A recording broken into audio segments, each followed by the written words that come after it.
Bonjour à tous, aujourd'hui nouvelle vidéo. Donc en fait on va effectuer un contrôle de cohérence des données. Et donc pour ce faire on va étudier trois manières pour s'assurer du contrôle de cohérence des données. Donc le contrôle de cohérence des données en fait il va nous permettre de nous assurer que les données restent les mêmes et restent intégrales. Donc entre d'un côté un SGBD, un système de gestion de base de données, donc en l'occurrence Access, juste ici. Ensuite, avec un outil de gestion d'univers, donc UDT, Univers Design Tools. Et enfin, avec Webi, un outil de rédaction de rapports. Donc c'est parti, on part pour la première manière de s'assurer du contrôle de cohérence des données. Donc on se rend sur Access et on ouvre la table DIM Customer. On peut se rendre compte qu'on a plus de 18 484 enregistrements ou lignes, comme vous le souhaitez.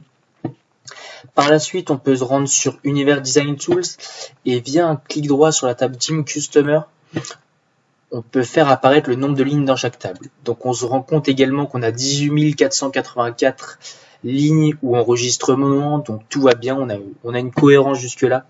Et enfin, on peut se rendre sur Webi, donc notre outil de rédaction de rapport.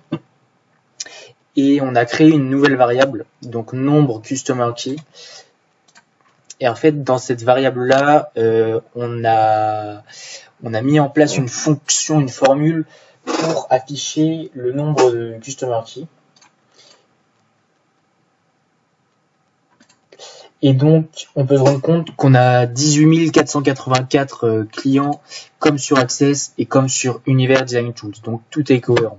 On peut donc logiquement passer à la seconde manière de s'assurer du contrôle de cohérence des données.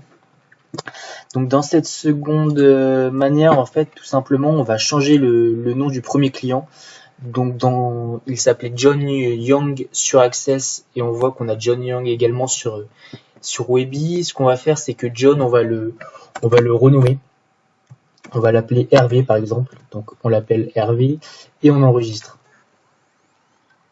On enregistre et par la suite on se rend sur Webi et on va procéder à une actualisation des données, donc on actualise.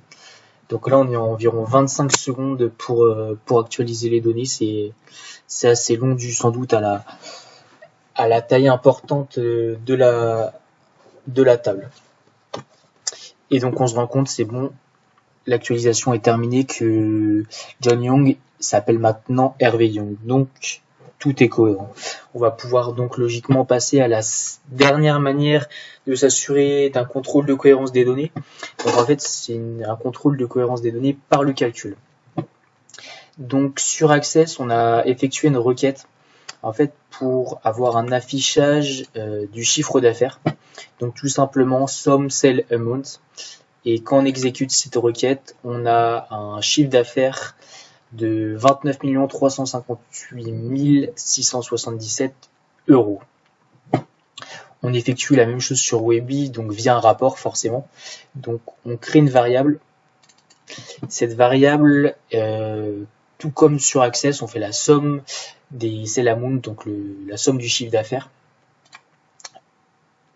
On met en place la variable et on se rend compte que la somme du chiffre d'affaires est de 29 358 677 euros.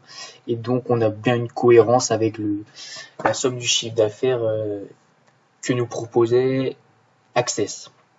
Donc voilà, c'est tout.